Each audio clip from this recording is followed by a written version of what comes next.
ঢাকাই চলচ্চিত্রের জনপ্রিয় অভিনেতা মনোয়ার হোসেন ডিপজল। চলচ্চিত্রের পর্দায় এ অভিনেতাকে নেতিবাচক ও ইতিবাচক দুই চরিত্রেই দেখা গেছে, তবে খল অভিনেতা হিসেবেই অধিক পরিচিত তিনি। পর্দায় যেমনই থাকুক না কেন, বাস্তব জীবনে অন্যরকম তিনি। পর্দার এই মানুষটি প্রতি বছর ২০-৩০টি গরু কোরবানি দিয়ে থাকেন, এবারও এর ব্যতিক্রম হয়নি।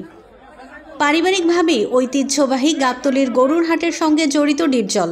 পাকিস্তান আমল থেকে অধিকাংশ সময় এই হাট পরিচালনা করে আসছে ডিপজলের পরিবার। কোরবানির গরু কিভাবে কেনেন, এ প্রশ্নের জবাবে ডিপজল বলেন, তিনি নিজেই গরু লালন পালন করেন, আর এসব গরুই প্রতি বছর কোরবানি দেন তিনি।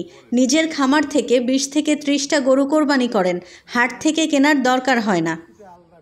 ছোটবেলায় গরু কেনার স্মৃতি প্রসঙ্গে তিনি বলেন, ছোটবেলায় বাবার সঙ্গে গরুর হাটে যেতেন, এমন অনেক স্মৃতি রয়েছে তার। অসংখ্যবার গরুর হাটে গিয়েছেন। একবার গরু কিনে বাড়ি ফেরার সময় তিনি গরুর দড়ি ধরেছিলেন, হঠাৎ গরু দৌড় দেয়, তখন গরু তাকে টেনে হেঁচড়ে নিয়ে গিয়েছিল। সে সময় তার হাত পা কেটে গিয়েছিল। কোরবানির দিনের ব্যস্ততার কথা জানিয়ে ডিপজল বলেন, প্রতিবার যা করেন এবারও তার বাড়িতে ঈদের আয়োজন সেভাবেই হয়েছে। ঈদের নামাজ পড়ে কোরবানি দিয়েছেন। মাংসগুলো ব্যাগে ভরে প্রায় ৩,০০০ মানুষের মধ্যে বিতরণ করেছেন। এ কাজটি তিনি নিয়মিত করেন। এছাড়া আত্মীয় স্বজন, বিশেষ করে বোনদের বাসায় কোরবানির মাংস পাঠান তিনি।